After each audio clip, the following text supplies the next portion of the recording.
Good day, everyone, and welcome to another episode of For Our Financial podcast this week. It is the week of, we're in February. All right, February already.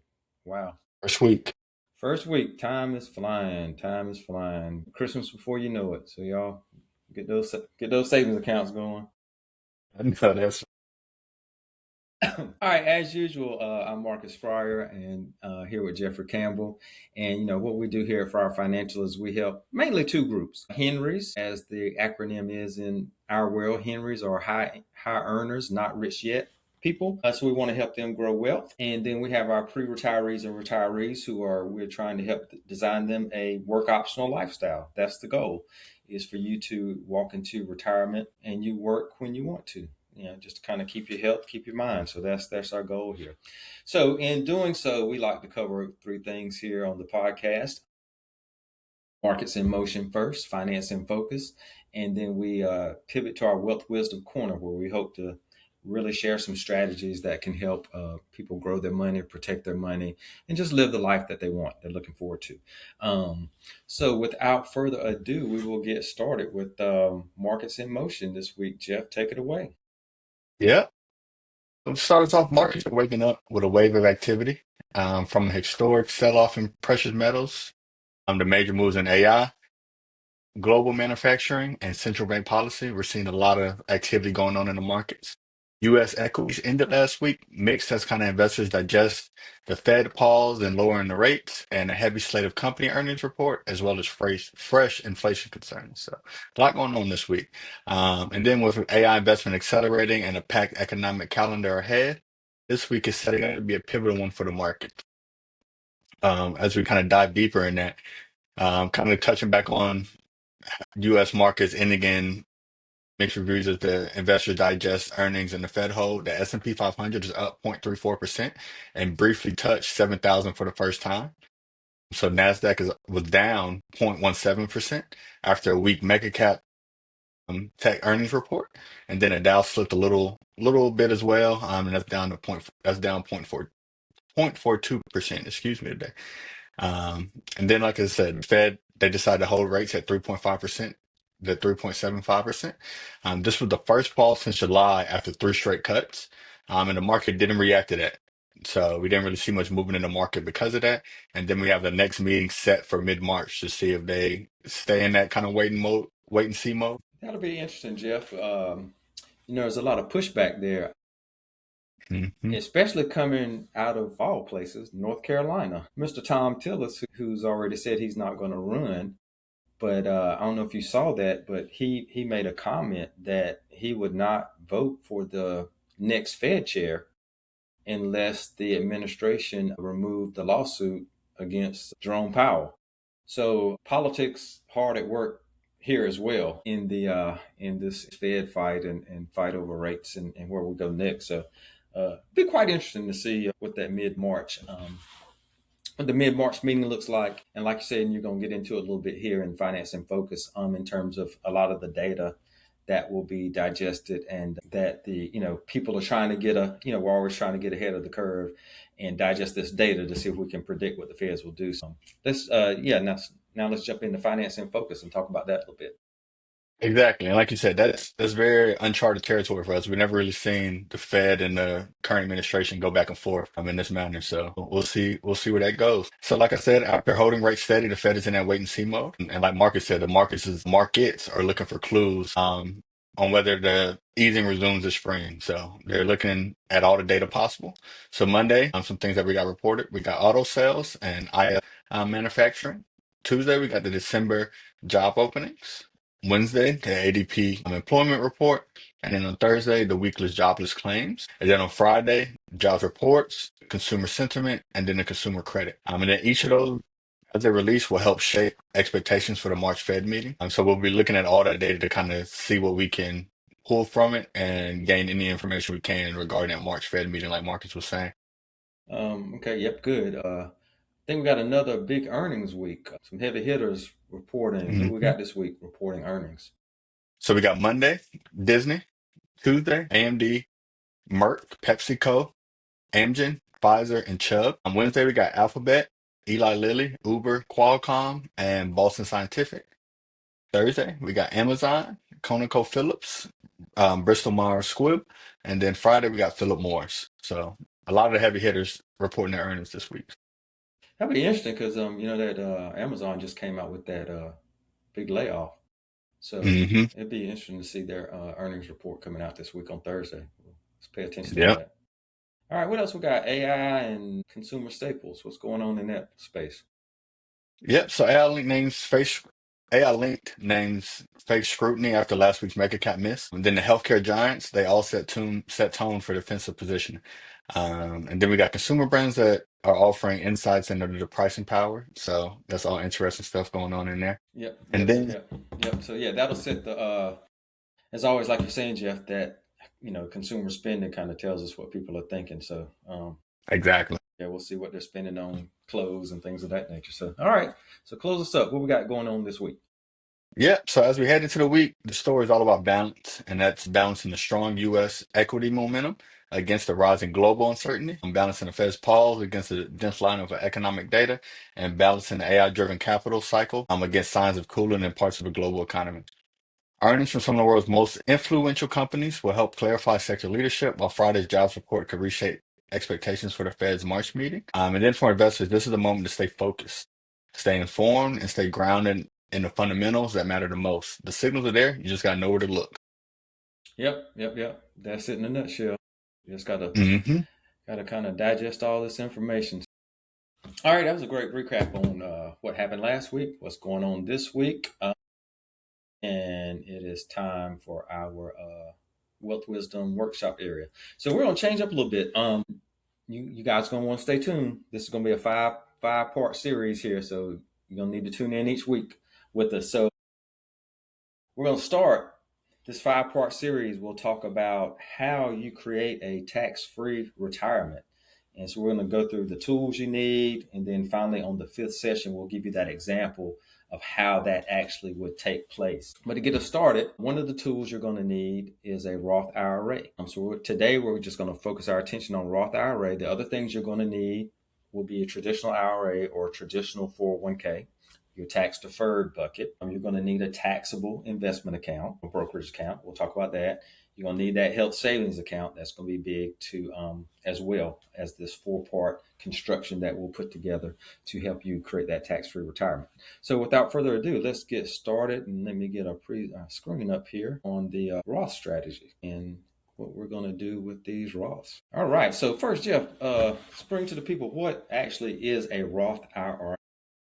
Yep. So IRA is a tax advantage retirement account funded with after tax dollars. And that's the most important part. So that's money that you've already paid taxes on, whether it's your earned income after taxes hit. And then that's where both your investments and your qualified withdrawals in retirement can be completely tax free. So that's kind of referring back to Marcus's main point. This is a big how of how we get to tax free income in retirement. Okay, great. Yep, and like I said, we'll dive into traditional later, but in speaking about that Roth, and in terms of again, that's the after tax bucket. So you're making a conscious decision today to pay tax on Hmm. this money in an environment which you can control it because we know what tax rates are today, but we don't know what they're going to be Yeah. in the future. So that's an important pivot for us to understand is controlling what we can. That's our big thing, is control what we can. Cost and taxes are things that we can manage. There are some rules to contributing to a Roth IRA. Earned income for one, and then there can be some limitations.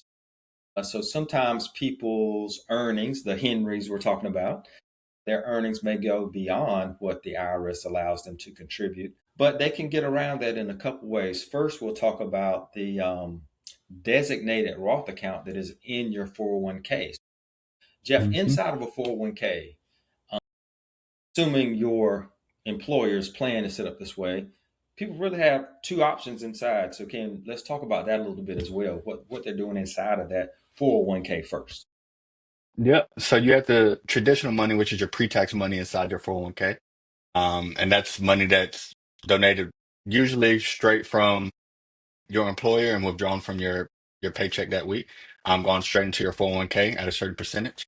And then what a lot of people don't know is that you can actually have Roth dollars. You can contribute those after tax dollars to your 401k in order to max out both eligible buckets. So that's an important factor to this, Marcus. Yeah, so I think this year I think the max is 24.5, I believe. For those Hmm. under 50, additional 7,500 catch up should it's been the number for a while. So you can do a combination of those. If you're maxing out 24.5, you could do half and half. You could do 10,000 pre-tax traditional bucket, 14.5 in the Roth bucket. So that that gives you that flexibility in how you invest and kind of split that up. Now, keep in mind, we do want everyone to have that Roth because your Roth outside of your retirement plan, because that Roth that you start inside of your retirement plan does not count towards that 5 year clock that we'll get into when we're talking about distributing money for another time. We've actually done that presentation before, so it's up on our YouTube channel as well, the distribution strategies. But everybody needs to get that Roth IRA started just to get their clock going. So even if you just put $1 in it, the key thing is to get that clock started. And as Hmm. you see on the screen, you can contribute to both. So there's an opportunity to you could, in theory, do 24,500 and then turn around and do your own Roth IRA and max it out as well. So there's that opportunity to do both of those. So now let's talk about that Henry or that pre-retiree who they're above that income limit. Can they still contribute to a Roth? Oh, yeah. Yes. No, they can't contribute to a Roth IRA once you're above that income limit. So that's where the Roth strategies inside your 401k and converting those dollars via Roth conversion come in handy. Right. But keep in mind, share with them, Jeff, though, the strategy, though. As far as the back door. Yeah. So now the IRS says, oops, Mr. Henry, Mrs. Pre-retiree, your income is too high, so you can't directly contribute to a Roth. But there's Exactly. what's called the backdoor Roth. So how does that work? How does that piece work for them? So you still contribute to an IRA. It's just a traditional IRA that doesn't have those same income limits that a Roth does. And then inside that traditional IRA, like I was saying before, we can convert those dollars into Roth funds. Um, they become tax-free dollars in retirement. So essentially, you're paying the taxes on those dollars now within the account. And we want to do that as soon as possible. So as soon as possible, so we capture the earnings, um, in the all the earnings possible that are in Roth. So those are the biggest things. Yeah, exactly. So basically, so you make that contribution, contribute, and then you convert that same day because you don't want any growth in that traditional side, so you'd be taxed on Exactly. it. Yep. And then the key thing is when you're filing your tax returns, you got to do that form 8606. That keeps up with the basis of what you put into the Roth. So if the IRS ever asks you, hey, when did you start doing this? Hey, what's your basis in this Roth? You have that documented that you told them you were doing this backdoor Roth strategy. And Exactly. yeah, in addition, always keep track of when you opened a Roth because a lot of times, if you transfer companies, you went from Fidelity to Charles Schwab. A lot of times, the basis will come over, but the timing of when that account started will not come over to the new company, the new Hmm. custodian. So you're going to be the one that's going to be able to document that and say, "Hey, no, no, no, no, no. I started this Roth back in 2019." So make Hmm. sure you're documenting that, especially before you transfer, pull whatever documentation you can to do that. All right, Jeff. So let's say we filled up our 401k and we maxed it out, and we've done our Roth on the side. We were a Henry and we're over the number, and we did our little backdoor action, and we're going, hey, is there somewhere else we can put some money? Sometimes your employer plan may have the ability to have you take one more step. And that one Hmm. more step is what, Jeff? Yep, the mega Roth strategy. So that's where I jumped ahead a little bit before where I was getting in. I skipped over the initial backdoor and was getting into the mega. And that's where inside these employer employer-based retirement accounts, you're able to contribute Roth dollars inside that 401k account. And that's typically used to exceed those IRS contribution limits, where we can kind of get around that. But the key thing, like Marcus said, is only if the retirement plan permits is when a participant can make an after-tax contribution to the plan and then contribute to the designated Roth account or Roth IRA. And it's a lot of times it's used for solo 401k accounts, so business owners and such. But like I said, that's high level. We're trying to get around that inside the employer-based account, but it's very specific. It has to be allowed within that account because every 401 account through the employer is a little different. So, Yep. So you can see a little reference on the screen about in that last bullet point about testing rules. So with the solo 401k, you're the only person. So there are no testing rules because you don't have exactly. any opportunity to discriminate against another employee. Whereas in your employer plans, there are these testing rules that the IRS has to test the plan to make sure everything's fair. We'll give you the kind of the brief synopsis here. Yeah. And so, based upon those rules, a company may or may not adopt the Mega Roth strategy, which basically allows you to put additional after tax dollars into your employer plan, and you immediately send it over to your Roth. You do a transfer over to your Roth because it was after tax dollars, and that's what helps you get that Mega Roth going. We won't get into all the numbers behind it because it's a few steps, but just understand. Ask your employer if there's an opportunity for you to contribute after tax dollars to your plan. And if so, you can execute a Mega Roth strategy. And of course, we're Mhm. here to help you decipher your plan documents. So you could always feel free to give one of us a call and we can go through your plan documents with you and try and decipher whether or not that option actually exists for you. Yeah. Absolutely. So this was step one in the Wealth Wisdom workshop of our tax-free retirement strategy. Again, today we covered Roth IRAs. Next week we will cover that traditional account that you need in order to help make this happen. Week 3 of the series we will cover the taxable brokerage account that you will need to make this happen. And then Hmm. fourth we will cover the HSA, the health savings account. Love it, triple tax effective. Beautiful thing. Please take advantage of it if it's available to you. And then finally, on that last 5th week, we're going to put it all together on how you create this tax-free retirement legally. All right. Everyone, great to see everyone. Hope everybody, especially those of us in North Carolina, well, gosh, that storm covered what? Georgia. I've talked to tax clients in Georgia, South Carolina, North Carolina, Virginia.